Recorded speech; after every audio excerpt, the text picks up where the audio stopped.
Hey guys, it's me Tiffany here. Welcome back to my channel. Today we're watching episode 12 of PeteWay, the series. This is the penultimate episode. Kind of scared,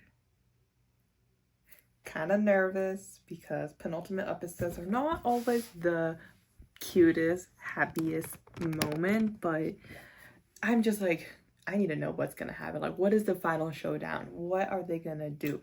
I did see a clip, I think it was on TikTok, because I do follow PeteWay on TikTok, which I think is a mistake, because now I think I'm spoiled.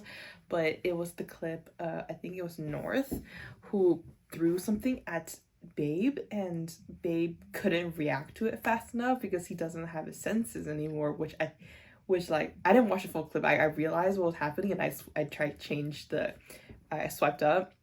So I think my theory is that Babe realizes that his senses are gone again. So that means the drug that Charlie got kind of wore off. It was not a permanent thing.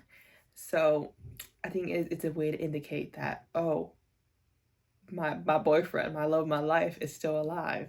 And I'm like, and I literally just contemplated, like, I was on my drive to school like 2 days ago, and I was like, how do I want Babe to find out that Charlie is alive? Because Charlie coming and telling Babe that, I think that it's gonna really hurt him. Finding it out from other people, I feel like it's a really bad thing as well. Like, just hearing from other people, like, it just feels like a betrayal in the sense of like, you didn't trust me enough to tell me that you're still alive and stuff like that. I feel like I want him to I don't know if I like wanting him to figure it out himself, like do the sense thing would be a solid too. I feel like that would be like the best like case scenario in the situation. I don't know, but let's find out if he finds out that Charlie is alive, or we're gonna wait till the final episode, which will be kind of sad because like I need these two together. I need them together. So without further ado, let's watch episode 12 of PeteWay. Here we go. Look at that hand position. Sorry, he's just cleaning his wound.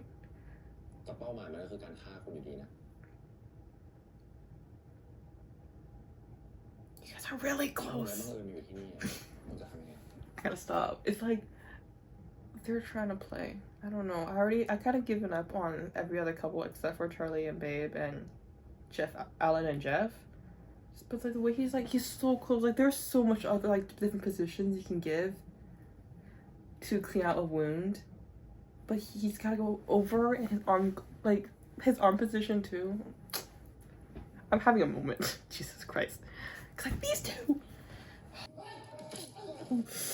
Oh shit. Ah! Charlie.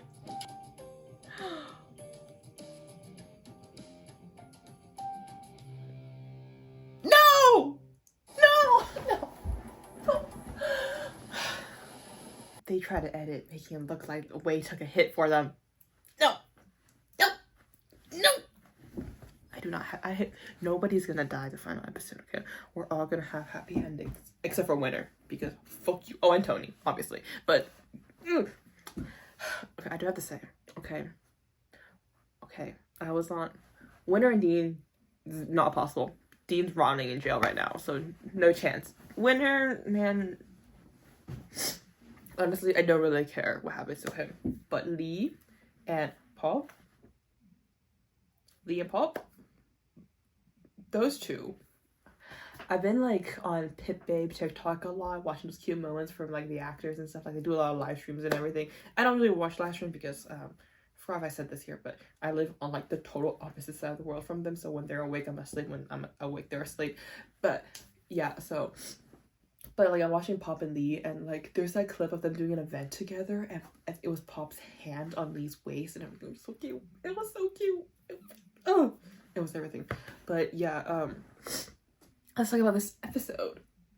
The ending was like, honestly, because like I knew that like Charlie obviously has to come back at some point, like how it's gonna be revealed, but the way he came in, he's like, boom, those two bodyguards, like y'all, it was so good, so good. And it's like I felt the built up. The thing is, this is such a great built up into this like grand like exposing moment here, and like it reminds me. So I was watching, I was like, oh my gosh, so good. It was so well executed. And I think the last time I've seen something so well executed from building up from like, you know, you kind of like building up the gang, everybody's trying to get ready, just like build a story of, is in Kim Porsche, in a different way. Like it's like still like exposing the issue, and like everybody's trying to, everything is set into place, like that kind of feeling that I got from Kim Porsche. I saw it here, but it's like totally different. It's non-comparable in the sense of like the story, but it's more the sense of like how I'm feeling that excitement.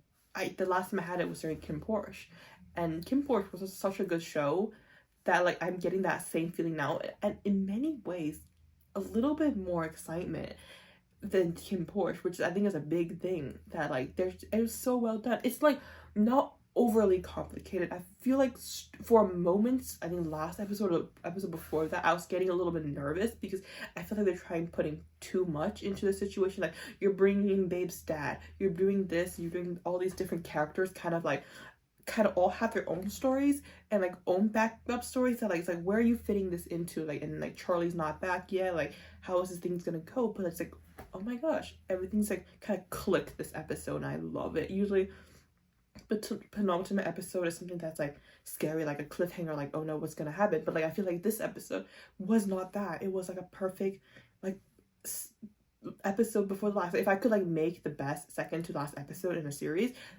this would be it, because like we know what's gonna happen. We're gonna have a showdown next episode. We don't know exactly how it's gonna end, but we know that it's gonna go to a good ending, if you know what I mean. And I really love that, and it's well executed, because like we still don't know much about Babe's dad and what he's doing. And my biggest question was like, I think I said it earlier, like he's aware of all these things that Tony has done, and he's kind of aware he was kind of like played by Tony before. He's all known all these things. He might not have all the evidence, but big picture wise, I get maybe why he's kind of like doing things behind the scenes, gathering evidence all these years, maybe like slowly try to help all those kids who have sentences and try to lose them sentences, so he doesn't have to be put into like being taken advantage of in the future as well. But it's like thinking about like biologically evolutionary, big words, like Babe is his flesh and blood, and as much as like I get where he's coming from, the big picture and wanting, you know, save humanity and everything, usually you will want to save your own child selfishly. I know it's selfish to say, but usually people would choose to save their own like flesh and blood than think about the big things, which I'm like, are we making Babe's dad such a like morally good person that like we just neglect that feeling of that like father-son relationship here? So that's a little bit like how is it gonna go? But maybe we're gonna get like a backup story, and like he's gonna come in and like boom boom boom expose Tony to the public. I don't know, maybe that's it. We'll find out next episode. But there's that's the only thing that I'm questioning, is like, you know that Babe was suffering for so long and you did nothing, which it kind of like you know, it kind of feels bad.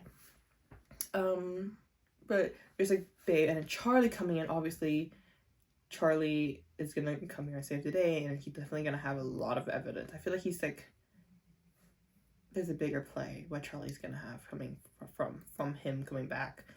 But yeah, haven't seen Kenta. This is the last half of the episode, so I'm kind of nervous. In the preview, we didn't see Kim either. Kim Kenta, maybe. I literally said I've given up on every other ship in this series. And they're giving they give a little bit of PeteWay just for the viewers. I love, you know, honestly, I'll be happy if they don't give us anything after like that. Like, actually no, that's a lie. I do want to see them together at least once. Like, I wouldn't even be mad if they do like a Moonlight Chicken thing with First and Kaltong, where like we kind of see a little bit of developments, just behind the scenes, you know, just cute and like a kiss, handhold, a date. I don't know, for North Sonic, for Kim Kenta, for PeteWay, just a little bit, you know, just a bit here and there. I will be satisfied. Honestly, I wouldn't even complain. Just a little bit here and there. So yeah. What else? Way. Yeah, I talk about Way. I think my statement still stands. I think I see him as okay. He's in the same position as Kenta, where he was abused and kind of brainwashed by Tony to think that Tony is the only way they can live and you have to follow Tony's rule, but at the same time he has been away from Tony and doing his own things. Like, I feel like no matter how bad you are as a person, because like the thing is, when we see Kenta, he hesitates in a lot of things. He understands that morally what he's doing is wrong, but he has to repay for Tony, so I kind of see like where he's at. But for Wade, it's the fact that the morality of his actions was so negative, and he didn't see anything wrong. He didn't see what he was doing was wrong. That's the really where I'm like, he's a little bit worse than Kenta. I think that's what, but like from the point of view right now, it's like I don't forgive. Like, I feel like I in like as a viewer, I don't see Wei as a good person, and for me now is that Wei is trying his best to make things right, which I applaud him for, like the repentance part of it, but what he's done in the past cannot be forgiven. Just like how I think Charlie, that babe is taking it. He's like, maybe in the future, I'm able to let things go and we could be friends again. But right now, I can't. And it's like he can't forgive him, which is so valid for all the trauma he's put him through. But I also am very, like, it's very mature of him. I really like the way they wrote Babe. It's like, there's bigger issues in the world that we need to solve, and I am fine working with you and calling a truce right now. And I'm like, yeah, I love that. I love it. Just like the big picture, you know. It's not. I don't want to call it naive, because all the things he's went through, it's not a naive like feeling if he just doesn't want to work with him at all. But at the same time, I just feel like it's, I don't know have any right words. I want to say satisfying, but like, I understand, like, you know, we need to get this done. We need to take down Tony, because if we don't take down Tony, there's going to be more children that it's going to become like Wei, thinking that what Tony is doing is okay, and we have to follow Tony's rule, which I love that, to see, like, just like seeing the kind of like the bigger, broader picture of things. But yeah, I'm